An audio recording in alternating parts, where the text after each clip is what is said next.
के मेला सैया जी सैया जी हो ले चली गढ़ी माई के मेला में सैया जी हो ले चली गढ़ी माई के मेला में भीड़ बड़ी लागेला भीड़ बड़ी लागेला भुला जाए जे अकेला में हो सैया जी हो ले चली गढ़ी माई के मेला में सैया जी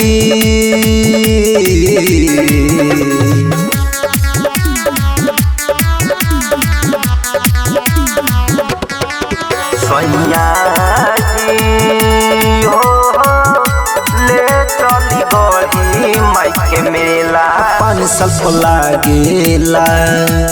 लोग पूरा जागेला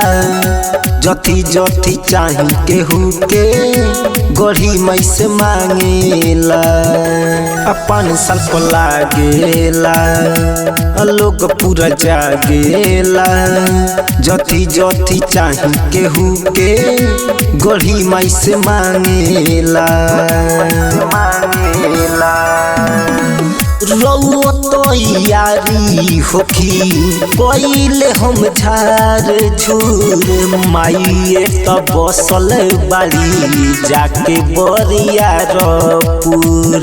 गढ़ी माई बसल बाड़ी जाके बरियारपुर मेला में आवेला झूलू आया सरपस के खेला हो सैया जी हो ले चली गढ़ी माई के मेला में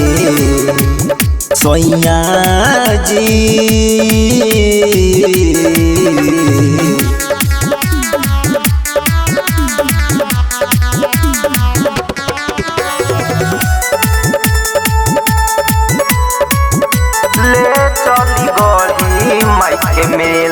दर्शन के आस बा मन में चुनरी चढ़ाई चरण में गढ़ी माई से मांग ललनवा रखले बानी मन में दर्शन के आस बा मन में चुनरी चढ़ाई चरण में गढ़ी माई से मांग ललनवा रखले बानी मन में प्रीतम लखिंदर सैया जल्दी गाड़ी धोली बीरजू वीरेंद्र देवरवा रऊ संगी चली शिव शर्मिला राज बाबा रऊ संगी चली देखो न लागल बा